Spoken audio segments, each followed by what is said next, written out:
शुरुआत कर रहा हूं एक दिग्गज के साथ। कल मैंने शुरुआत करी थी private sector banking major ICICI bank के साथ और कहा था उसका रब ऑफ एक्सेस पे पड़ेगा। आज शुरुआत कर रहा हूं एक और बैंकिंग मेजर एचडीएफसी बैंक के साथ। मुझे लग रहा है रब ऑफ अभी भी आईसीआईसीआई बैंक के पॉजिटिव नंबर्स का कई सारी सेक्टर के स्टॉक्स पे पड़ता हुआ नजर आएगा और एचडीएफसी बैंक वैसे भी इस जोन में खड़ा हुआ है। 1650 के हाई से अभी ये 1400 ऑड लेवल्स के आसपास खड़ा हुआ है। लंबे अरसे से इन लेवल्स के आसपास कंसोलिडेशन है। मुझे लगता है ये अच्छे एक्यूमुलेशन के जोन्स वैसे ही हैं इस मार्की बैंक के लिए, इसलिए रडार पे रखिएगा। और वो एक्यूमुलेशन अपनी जगह होप कर रहा हूं कि आज के ट्रेड में भी कुछ आउट परफॉर्मेंस ईक आउट हो। 1435 के टारगेट्स के लिए एचडीएफसी बैंक में खरीदने के मौके, लेकिन स्टॉप लॉसेस हर ट्रेड के मेरे जरूर नोट डाउन करिएगा और ओपनिंग के बाद उस लिहाज से एडजस्ट करिएगा। दूसरी कंपनी है शैफलर इंडिया। शैफलर इंडिया दरअसल वो कंपनी है जो वो बॉल बेयरिंग्स वगैरह बनाने का काम करती है। बड़े स्ट्रॉन्ग नंबर्स, कई सारी कंपनी, इसलिए मैं शुरुआत में कहा था इंडिया इंक के नंबर्स अच्छा पॉजिटिव सरप्राइज कर रहे हैं। Q3 में भी अच्छे नंबर्स थे और अब तक Q4 में भी ऐसा नहीं है, नंबर्स अच्छे ही चल रहे हैं। आय में 41% का ईयर ऑन ईयर जंप है। 1340 करोड़ रुपए पे आय पहुंची 950 करोड़ रुपए के मुकाबले। मुनाफे में ऑलमोस्ट 80-85% का जंप इस कंपनी ने क्लॉक करा है। तो जो 77 करोड़ रुपीस की प्रॉफिटेबिलिटी वो बढ़ के 140 करोड़ के पार जाती हुई। नंबर स्ट्रांग है। इस कैफलर इंडिया ने इस क्वार्टर में करीब 44 रुपए का ईपीएस एक क्वार्टर में क्लॉक कर लिया। इस तरह की स्ट्रेंथ नजर आ रही है, इसीलिए खरीद के चले। और क्योंकि नंबर्स की बात हुई तो एक स्टॉक और इंक्लूड करना चाहूंगा, लेकिन थोड़ा सा डेड स्टॉक है, बहुत ज्यादा मीनिंगफुल मूवमेंट आप नहीं आते हुए देखते हैं। वो है कैस्ट्रॉल इंडिया का। अभी भी साल के हाइज 140-150 के जोन्स के, तो ऑफ हाइज इस समय वो ट्रेड करता हुआ नजर आएगा। आय में 21%, प्रॉफिट में 27% का जंप। तो हेल्दी ईयर ऑन ईयर जो ग्रोथ रेट का मोमेंटम है वो कंपनी में इंटैक्ट नजर आएगा। एक ही इश्यू है इस स्टॉक को लेकर आज ट्रेड देने के लिए, थोड़ा सा जो कल एकदम से सेशन क्लोज के समय एक तगड़ा नंबर्स से पहले कईयों ने वो एंटिसिपेशन में बाइंग करी हुई है, इसलिए स्टॉप लॉस नोट डाउन करिएगा। मुझे लगता है 128 तक के टारगेट्स तक बहुत ज्यादा मीनिंगफुल मूव कैस्ट्रॉल आमतौर पर दिखाता नहीं, इसलिए कंजर्वेटिव 128 के टारगेट्स, लेकिन कल के उस शार्प मूव क्लोजिंग पे जो आया उसके बाद स्टॉप लॉसेस नोट डाउन करिए। जी बिल्कुल, खरीदारी का मूड आशीष मेरी टीम में भी है, पूरा खरीदारी पे ही फोकस है। एक आध कुछ हो सकते हैं, लेकिन स्मार्टफोन का एक डेटा कल आया है कि जो पहला क्वार्टर बीता है इसमें पहला मतलब हमारे हिसाब से चौथा होगा, लेकिन कैलेंडर ईयर हिसाब से पहला क्वार्टर, उसमें 38 मिलियन स्मार्टफोन बेचे गए हमारे। 23% की उछाल है, बेस्ट एवर क्वार्टर कहा जा रहा। तो पेंटअप डिमांड से लोग कह रहे हैं। रेडिंगटन इंडिया जो कि वन प्लस लीजिए या एप्पल लीजिए या तमाम वन प्लस की फैमिली के रेडमी सभी ये बेचते हैं। इतनी जबरदस्त ग्रोथ देखने को मिली है स्मार्टफोन की कि लगता है कि शायद ये कंटिन्यू रहेगी। हालांकि इसी रिपोर्ट में एक राइडर दिया गया कि कोविड केसेस बहुत बढ़ रहे हैं, इसलिए हो सकता है आगे जाते हुए कुछ गाइडेंस कम हो सकता है, लेकिन मेरा मानना है कि ये बिल्कुल कम नहीं होगा, क्योंकि इस डिवाइस के लिए आपको दुकान जाने की जरूरत नहीं है। भारत में 90% फोन ऑनलाइन खरीदते हैं लोग और इसमें कोई गिरावट देखने को नहीं मिल रही है। तो ये जो ट्रेंड है इसकी वजह से जो स्मार्टफोन बनाने वाली कंपनी है, जो डिस्ट्रीब्यूशन वाली कंपनीज है, उनको तगड़ा गेन होने वाला है, क्योंकि इतने भारी मात्रा में फोन बिकना। और अगर जिसको Xiaomi कहते हैं आप, तो 36% मार्केट शेयर लेके बैठा हुआ है, फिर नंबर 2 में सैमसंग बैठा हुआ है। तो मुझे लगता है कि ये ट्रेंड अभी कंटिन्यू रहेगा, इसलिए डिक्सन टेक्नोलॉजीज और रेडिंगटन को लिया है, क्योंकि दोनों ही कंपनियां इसी सेगमेंट में काम कर रही हैं। मुझे लगता है इसमें एक अच्छी तेजी बननी चाहिए और अब तो कोविड केसेस भी कम होने हुए दिख रहे हैं। तो दोनों शेयरों में खरीदारी की सलाह ओके, दोनों में खरीदारी, दोनों बेहतरीन पिक नीरज जी की तरफ से आती हुई। अगला स्टॉक, मैं 2 स्टॉक और बता देता हूं तो मेरे 5 कंप्लीट हो जाएंगे नीरज जी। वो एक तो इमामी। अच्छा, इमामी में अपने सेट ऑफ इश्यूज, वो प्रोमोटर एंटिटीज का वो जो डेट लेवल्स, इनके शेयर इमामी लिमिटेड के प्लेज होना, वो सब इश्यूज हैं।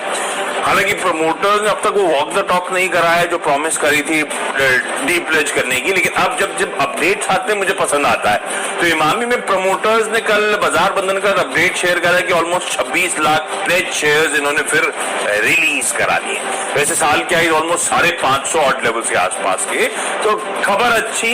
थोड़ा सी वोलेटिलिटी के बीच में थोड़ा सा डिफेंसिव बेट की तरफ जाना चाहता था, तो इमामी में अच्छी खबर, इसीलिए खरीदारी करने का मन। कंपनी तो खैर अच्छी है, हम सब जानते हैं। एक कंपनी जब इसमें बाइंग हुई थी पहली बार तो मेरे ख्याल से 99% लोगों ने सुना था इसका नाम, पैसालो डिजिटल। आपको याद होगा एसबीआई ने खरीदारी करी थी, तब भी मेंशन हुआ था इस प्रोग्राम में, चैनल पे। स्टेट बैंक ऑफ इंडिया ने कल फिर पैसालो डिजिटल में खरीदारी करी है, almost 4 lakh shares. Almost word इसलिए यूज करा क्योंकि 3,99,000 शेयर्स खरीदे गए एसबीआई के द्वारा पैसालो डिजिटल में। तो इस कंपनी में अब एफआईआईज का 13%, तमाम इंश्योरेंस कंपनीज का 15.5% के आसपास का स्टेक हो चुका है। स्टॉक के हाईज है 870, 880 के आसपास के। करेक्ट होके कामकाज, एसबीआई की फिर 4 लाख शेयरों की बाइंग, इसीलिए मेंशन कर रहा हूं 645 के टारगेट्स के लिए अप्रोच करिए। जी बिल्कुल, खरीदारी का सिलसिला आशीष जारी रहेगा और अगला स्टॉक होगा हमारा एसबीआई कार्ड, और इसमें खरीदारी की सलाह। कल इसके नतीजे आए थे और बहुत सारे लोगों को लगा कि ये उम्मीद के मुताबिक नतीजे नहीं दे पाए हैं जितना एक्सपेक्टेशन रखा था, लेकिन एब्सोल्यूट टर्म में मैं देख रहा हूँ कि इसमें बहुत अच्छी ग्रोथ है। मुनाफे में भी ग्रोथ देखने को मिली है, आगे आगे और ग्रोथ बढ़ती हुई दिखेगी। कुछ लोगों को ये डर है कि शायद कोविड की वजह से कम होगा या ज्यादा डिफॉल्ट हो सकते हैं। मुझे ऐसा बिल्कुल उम्मीद नहीं है और यहाँ पे एक बढ़िया ग्रोथ सस्टेन करते हुए आपको दिखेगी। तो इसीलिए जैसे कि मैंने कैडिला में कल नेगेटिव न्यूज के बावजूद काउंटर कॉल ली थी, आज मेरी काउंटर कॉल एसबीआई कार्ड्स में भी है। खरीद के चलिए, स्टॉक बढ़िया परफॉर्म करेगा। इसके साथ ही टाटा मोटर्स है, लेकिन यहाँ पे मेरी थोड़ी सेल कॉल है आशीष। कल इसमें इन्होंने कंपनी की तरफ से एक अपडेट दिया गया कि जो कई प्लांट शटडाउन किए गए थे कुछ समय के लिए कोविड की वजह से, कुछ डिमांड इनकी आगे हैम्पर हो सकती है। तो ये मुझे लगता है कि कंपनी की तरफ से एक्सेप्टेंस है। चिंता हालांकि वो इसको मिटिगेट करने के लिए बड़ा रेजिलियंस प्लान बना रहे हैं कि डीलर लेवल पे इन्वेंट्री का दिक्कत ना हो, अगर डिमांड आए तो मिले। लेकिन ओवरऑल थोड़ी प्रॉब्लम ऑटो सेक्टर के लिए आएगी। 2 रीजन में बताता हूँ आपको। एक तो ये स्टील की कीमतें इतनी भारी तेजी दिखा रही है, ये कंपनियों के ऊपर प्रॉब्लम कर रही है और करेंगी, आगे प्राइसिंग आपको और दिक्कत करेगी। दूसरा जो ऑटो सेक्टर की डिमांड है उसमें दिक्कत आ रही है, चिप की शॉर्टेज है। एमजी हेक्टर ने अपना आलोल प्लांट बंद कर दिया एक हफ्ते के लिए। डिमांड प्लस चिप दोनों की दिक्कत हो रही है वहां पे, और ये अक्रॉस द बोर्ड है, चाहे वो 2 व्हीलर हो चाहे वो 4 व्हीलर हो। ऑटो सेक्टर के लिए थोड़ी प्रॉब्लम है, तो मुझे लगता है ये कंपनी की तरफ से एक्सेप्टेंस है, इसलिए मैं इसमें सेल कॉल ले रहा हूँ। टाटा मोटर्स में स्लाइटली आपको प्रॉफिट बुक करना चाहिए और अगर नए शॉर्ट्स बनते हुए दिखाई बनाना चाहिए। 5वां स्टॉक एस्ट्राजेनेका का है, लगातार मेरी टीम में है और कल भी है। देखिए कल बाइडेन साहब जो है तैयार हो गए, वो जो एपीआई रोक रखा था उन्होंने सीरम इंस्टीट्यूट का, अब वो उसको ओपन अप कर रहे हैं। इसके साथ ही साथ बहुत सारी मतलब करीब 6 करोड़ जैब जो है रेडीमेड वो भी दुनिया को भर को देंगे, जिसमें इंडिया का भी टॉप प्लेस होगा। मुझे लगता है कि जो सीरम की एक बड़ी दिक्कत थी कि इतने सारे ऑर्डर्स स्टेट गवर्नमेंट से मिल रहे हैं, कैसे पूरा करेंगे, क्योंकि जो रॉ मटेरियल एपीआई वो मिल नहीं रहा, अब वो मिलता हुआ आपको दिखेगा। तो इंडियन डिप्लोमेसी काम आई है और एस्ट्राजेनेका में जो एक थोड़ी सी रुकावट आई थी वो फिर से बाउंस करती हुई दिखेगी। तो 5वां स्टॉक एस्ट्राजेनेका है, 4400 के टारगेट से खरीदारी करके चले। डिपेंडेबल बताइए आशीष। इंडियन डिप्लोमेसी काम आ रही है तो यूएई, जर्मनी, फ्रांस, यूएस सब मदद के लिए आगे आते हुए भारत की। अच्छा, डिपेंडेबल जाओ उससे पहले अच्छा करा आपने एसबीआई कार्ड खरीदारी करने को कॉल दिया। कल 10 स्टॉक्स में से एक वही था जो चल के नहीं दिया। रिजल्ट से पहले रिजल्ट्स अवेटेड थे, तो नीरज जी कह रहे हैं नंबर्स के इंटरनल्स अच्छे हैं, तो होपफुली फिर कल जिन्होंने बाय कर लिया उनके लिए शायद एक आउट परफॉर्मेंस हो। वैसे सेक्टर की टेलविंड्स गजब की है, इसीलिए रडार पर रखना है इस पूरे स्पेस को। डिपेंडेबल का दर्जा दे रहा हूं जेएम फाइनेंशियल को। आज 100 प्लस के 102 ऑड लेवल्स के साल के हाई से करेक्ट होके 80 पर ये स्टॉक इस समय खड़ा हुआ है। क्यों ले रहा हूं? फंड्स की बड़ी एग्रेसिव बाइंग है। पिछले कुछ दिनों से आप नोटिस कर रहे होंगे डीआईआईज लगातार खरीदारी कर रहे हैं। क्या खरीद रहे हैं वो डिपेंडेबल और फ्री दोनों में नजर आएगा आपको।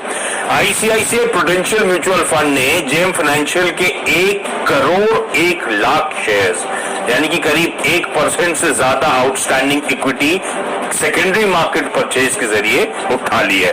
स्टेक बढ़ गया है 4.9% से 6% के पार ले गए। इस तरह की एग्रेसिव बाइंग हुई है, इसलिए डिपेंडेबल का दर्जा जेम फिनेंशियल को हटा रखिए। मेरा डिपेंडेबल स्टॉक थोड़ा सा बड़े टिकट साइज का है, प्रॉक्टर एंड गैम्बल।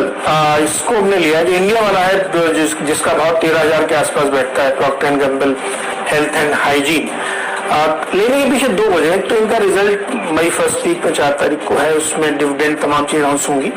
लेकिन कल इसमें बाइंग हुई है और डिलीवरी बेस्ड बाइंग हुई है। मेरे सामने डेटा है, करीब 95% डिलीवरी उठाई है। हालांकि इलिक्विड काउंटर होते हैं ये बड़े वाले, और खासतौर पर एमएनसी वाली कंपनीज, लेकिन इतनी बड़ी मात्रा में खरीदारी और बहुत अच्छा मूव इसमें देखने को मिला है। चार्ट देखिए, लास्ट में 2 बड़े आपको ग्रीन बार दिखेंगे, जो वॉल्यूम के बाहर है। मुझे लगता है कि इसमें शायद कोई बड़ा अच्छा डिविडेंड हो सकता है। ये बहुत तोड़फोड़ रिजल्ट आने की उम्मीद है, इसलिए इसमें बाइंग की गई है। मुझे लगता है कि ये आपको रखना चाहिए। अदरवाइज भी बहुत ही शानदार कंपनी है, इसको आप अपने पोर्टफोलियो में रखिए या कहीं भी रखिए। आप किसी भी सुपर स्टोर में जाइए तो आपको 10 में से 7 सामान पीएनजी के ही दिखते हैं। मुझे लगता है कि बढ़िया स्टॉक है, चूंकि इस समय डेटा सजेस्ट कर रहा है खरीदारी करनी चाहिए। 14,000 का टारगेट इसमें रख सकते हैं। छोटा सा ब्रेक ले लेते हैं, ब्रेक से जब लौट के आएंगे तो आपको फ्री हिट और पिंच हिट आपका सीधा सौदा में, और 6 स्टॉक्स आप दोनों ही टीम के देख चुके हैं, और अब बारी है आपको फ्री हिट और पिंच हिट बताने की। तो फ्री हिट और पिंच हिट में हमारे 2 स्टॉक हैं। एक जागरण प्रकाशन है, कल इसमें काफी खरीदारी की गई है और इस प्राइस मूवमेंट और वॉल्यूम भी इस तरफ इंडिकेट कर रहा है। जागरण प्रकाशन की तरफ से, यानी प्रमोटर की तरफ से ही, कंपनी की तरफ से करीब 19.5 लाख शेयर बाई किए गए, 42 रुपए 25 पैसे के भाव पे। मुझे लगता है ये काफी सपोर्ट देगा। तो यहाँ पे ओपन ऑफर जो बाईबैक का चल रहा है उसकी वजह से है। दूसरा भारत वायर करके, भारत वायर रोप नाम की कंपनी है, इसमें भी कल एक फंड की तरफ से करीब 6.5 लाख शेयर खरीदे गए हैं 42 रुपए के प्राइस के आसपास। तो मुझे लगता है इसमें भी अच्छी खासी तेजी देखने को आपको मिल सकती है, खरीदारी करके रखना चाहिए। जागरण प्रकाशन में एक्चुअली 57 रुपए 23 पैसे पे बाइंग की गई है, 19.5 लाख की, और भारत वायर पे 6.5 लाख शेयर 42.25 पे खरीदी गई। दोनों शेयरों में खरीदारी की